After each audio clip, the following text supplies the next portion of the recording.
And it's just basketball. At the end of the day, it's just basketball. Like and subscribe. Like and subscribe. Like and subscribe on the way in the door, my people. I hope you all are having a truly fantastic day today. We're going to go ahead and get to the super thanks from last week. And as always, the title of the video comes from one of those super thanks. And we're going to get right into it. Shout out to @TheRealSiberius. This comes from It's Just Basketball, according to LeBron James, Adam Silver, and the CFL. And he comes through with the $2 super thanks. And he says the NBA now stands for No Basketball Association. Association. It's just a bunch of divas shooting a terrible three-point contest every night. As someone that grew up with the 80s, 90s basketball, it breaks my heart to see the game I love dying or dead already. Less than 20 players every year play all 82 games. LeBron has only done it one time in his career. When people talk about longevity, they should talk about John Stockton, not LeBron James. The first time I saw MJ play live, he scored 35 points, had 2 assists, 2 steals, 6 rebounds, and went 5 for 5 from the free throw line. I will never forget that game as long as I live. Shout out to @TheRealSiberius. Thank you so much for the $2 super thanks. And yeah, everything he said is 100% accurate. You know, again, I've never seen a period in the NBA where there's so many blowouts, and we all know why. Because you live by the 3, you die by the 3. It's like, you know, because the mid-range game is not prevalent, because the post-up game is not prevalent, you know, these teams is like, if they start to get down, they just keep chucking up threes, even though you hadn't been hitting them all game. And it's like they just, you know, live off of that chance that, okay, if I get hot from 3, I can come back, instead of playing a post game, playing a mid-range game that will keep you in the game, that will at least give you a real chance to win at the end and keep you from getting blown out by 30, 40 points. And yeah, you know, again, I've said this a million times. Players today are looking for more excuses not to play than to play 82 games. They're looking for every excuse they can get to load manage. And I said this also because a lot of people try to blame it on the team owners and front office, saying, oh, well, they're trying to protect their investment. It's like I said, if these stars wanted to throw their weight around, they could. They throw their weight around when it serves them. When they want to be traded, they'll do the most disgusting things to make that trade happen. You know, coming back in out of shape. You know, not really giving the effort on the court. James Harden. When they want to throw their weight around, they absolutely do it. But you know, somehow when it comes to the load management thing, it's just the front office protecting their investment. So yeah, you know, everything he said is correct. And yeah, you know, that's why channels like this exist. Shout out to Angry Old Hoops and Sports and Fitness Rants, Phenomenal Fitness, Michael Jordan fans are the best, Self-Research Basketball Facts, @Retro Heat Check, Uncut Hoops, 2 Raw, Dreamers Pro, Ticket TV, and the rest of everybody who is doing the work of combating what these mainstream media networks put out, the narratives and lies, and who are expressing their discontentment with the way that the NBA is right now. And that's just not competitive, and it's not about competition right now. It's about the circus. It's about the entertainment. But anyway, shout out to @TheRealSiberius. Thank you so much for the $2 super thanks. Next up, shout out to @QQ810, or maybe it's actually @KK810. But he comes through with the $10 super thanks. And he says, Thank you, sir. You and Sports and Fitness Rants are my two favorite channels. Everything in this video is 100, 100, 100. And this is coming from my LeBron James should not be ranked among the greats any longer, or maybe at all. I know you fanboys hate to hear that. But if you want to know why, just go check out the video. But shout out to QQ810. Thank you so much for the continued support every week. You are greatly appreciated. I cannot thank you enough.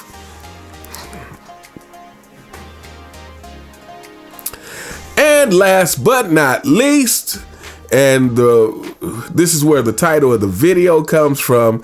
Shout out to @SnugChamberlain9986. He comes through with the $2 super thanks. And this is coming from the same video about LeBron James should not be ranked among the greats, or maybe at all.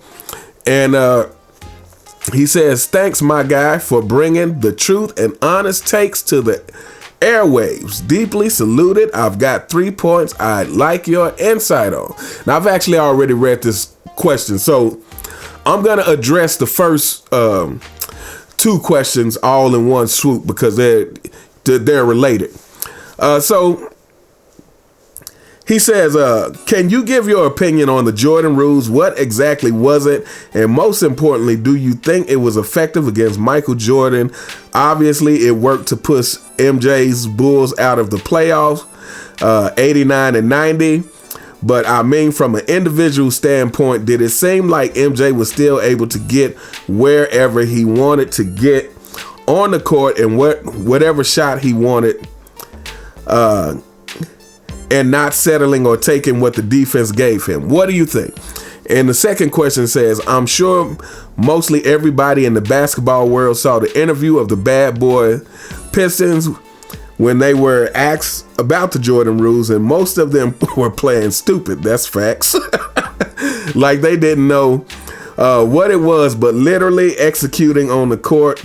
Some even were laughing about it, like Isiah Thomas. I guess my question is, what kind of human being as a basketball goes out of their way to hurt somebody intentionally unless they're in the wrong line of work?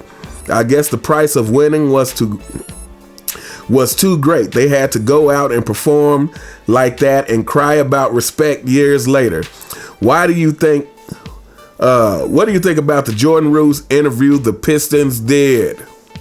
So yeah, let's address all of this kind of in one swoop. First of all, my opinion, just based on the many things I heard about the Jordan rules, they tried to make it some complicated thing I've heard. And the funny thing about Isiah Thomas is if you listen over the years, his explanation of it has gotten more and more disrespectful.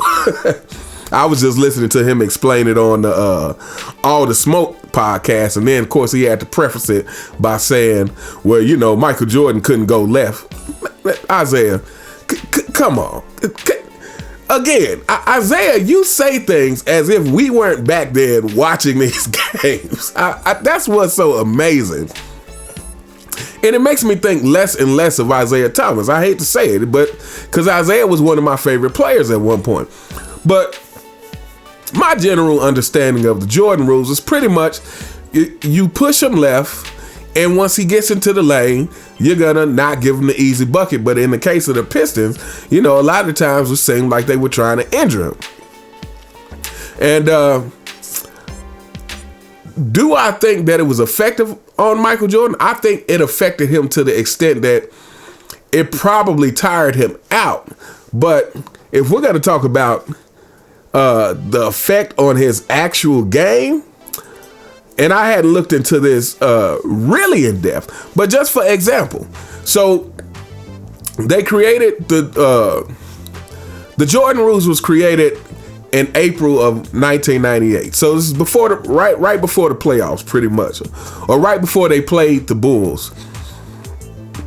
And here's what Jordan averaged during the first stint of the Jordan rules, right? He averaged 27.4 a game, 8.8 rebounds, 4.6 assists, 2 steals, 0.6 blocks, shot almost 80% from the free throw line, and shot 49% from the field. I'm not sure how effective they could say that these Jordan rules were. Now, to me, what really happened with the Jordan rules is, and I have actually a little bit to say about this. What really happened with the Jordan rules is, because it really kind of wore Michael Jordan down, maybe he had less energy towards the end of the game is what I think. And I think if you watch those games, due to him taking the beating, it did seem like his energy level was going down towards the end of the game. And to me, that's what caused him to make some of the turnovers he had, was that you could just tell, like, again, they were trying to injure the guy. Now, but the thing is if Jordan had a decent team, none of that would have mattered. Again, I just watched this whole thing about it, and they were like, oh, well, the problem is that he wasn't utilizing the team, and when Phil Jackson came in, he was able to, with the triangle offense, maybe partly. I don't want to totally not give Phil Jackson credit, but I think the more important thing is by the time Phil Jackson got there, the Bulls had toughened up some. Not Michael Jordan, but the rest of the team had toughened up some. They had got to the point to where they could take the physical punishment that was taxing them mentally, and they had got to the point to where they could deal with it, where they could handle it, where they could handle the pressure. To me, that's what happened. So, I'm not sure how. I think the Jordan rules affected the rest of the team more so than Michael Jordan, because they were bullying everybody. And then last but not least, I'm gonna say this about it. This is where I always group Isiah Thomas and LeBron James in the same group, because to me, these are two people who don't want to take responsibility for what you did and how you did it, and the fact that people are gonna feel a certain way about it. Isiah Thomas, here's the thing, is you keep on, playing a victim, like people just don't give you your credit. Guess what? You guys played a dirty style of basketball. So you need to embrace it. You need to accept responsibility and say, hey, look, yeah, we played the way that we thought we had to play to win. It wasn't pretty. We went overboard, and we can understand why some people do not approve of that. Like, they should be under, but no, this is not what they do. They try to blame, well, Bird and them, they played physical, and yeah, Larry Bird was no pushover. Believe me, if you go back and watch some of, matter of fact, there are stories about Larry Bird getting in fights outside of the basketball arena, not with other players. It's like being in a bar somewhere. I heard about a bar fight he had. I heard about another fight. I can't remember the details of it, but Larry Bird was the kind of person he was not a pushover. Like, he was willing to knuckle up with you. But the difference is Larry Bird was not trying to injure you on the court. Yeah, he might have got physical and whatnot, but he was not doing things that could have actually ended your career. If you were going to fight on the court, then it's a fight.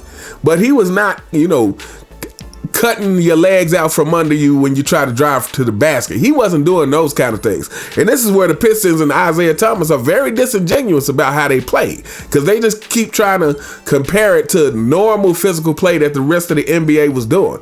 Yes, the Boston Celtics were absolutely a physical team, for sure, but they were not playing the style of basketball that could have ended your career. This is what the Detroit Pistons was doing. This is what Isiah Thomas will not take responsibility for, and keeps pretending like everybody's just judging him so unfairly about this. This is ridiculous.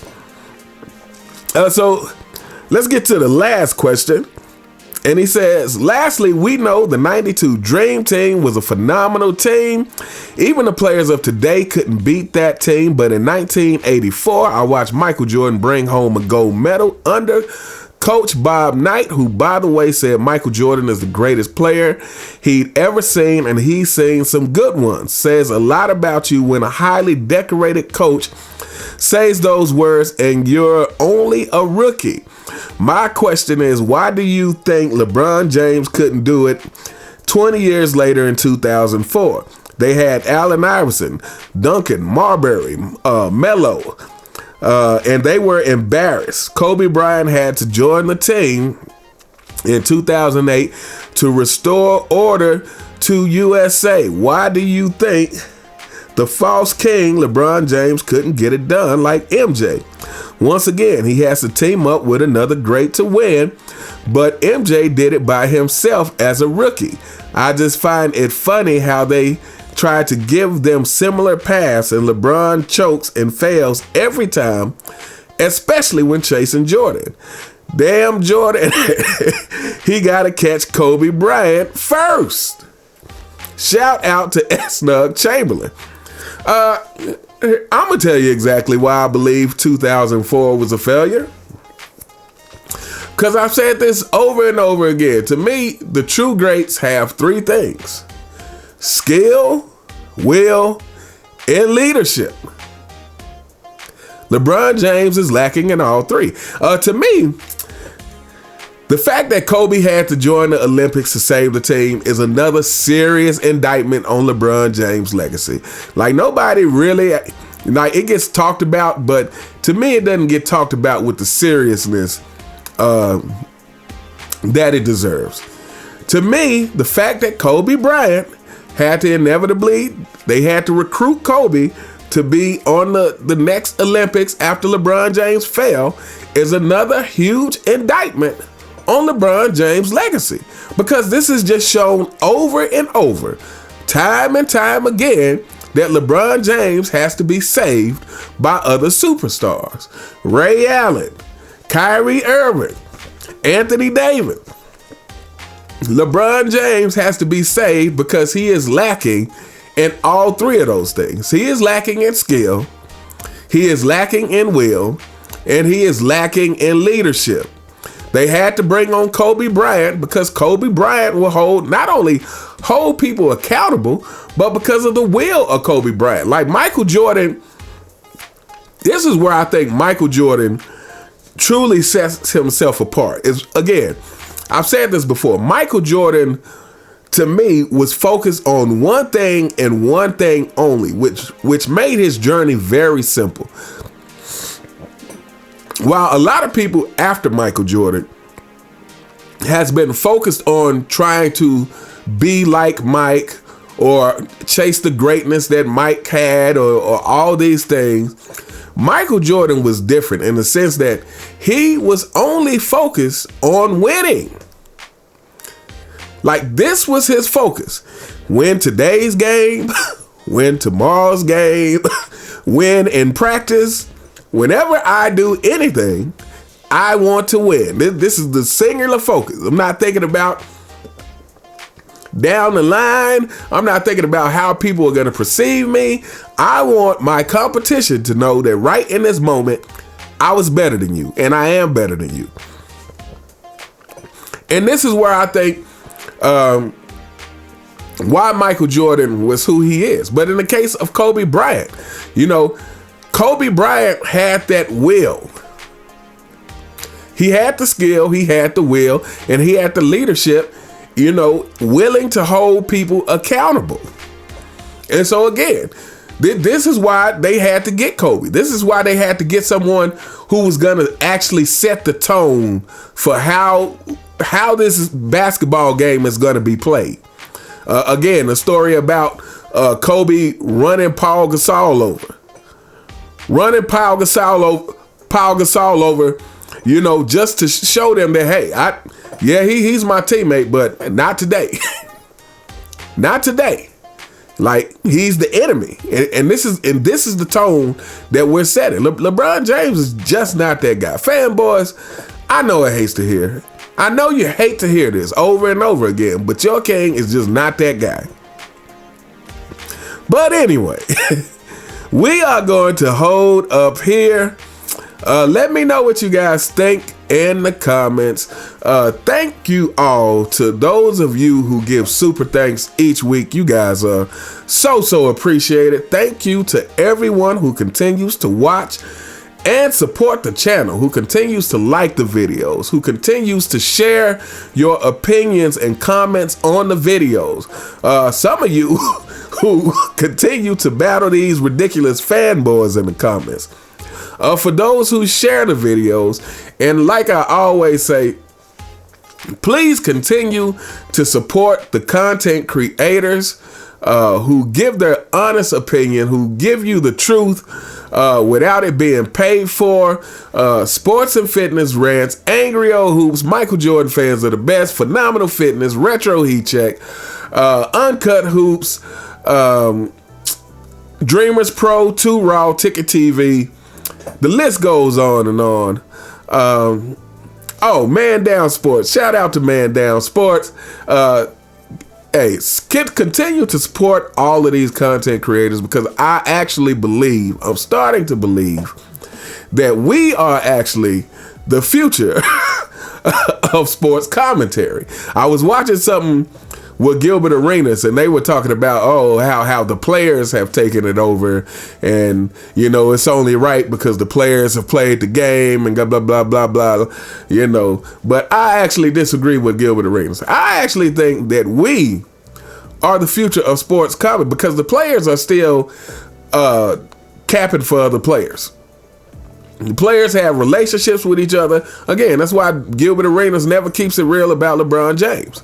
I think that we are the future of sports commentary, because we are going to say it exactly how it is without having to worry about some backlash or having to go back and cover our tracks, because it's like, this is the future to me. So you guys, please continue to keep supporting all of these channels.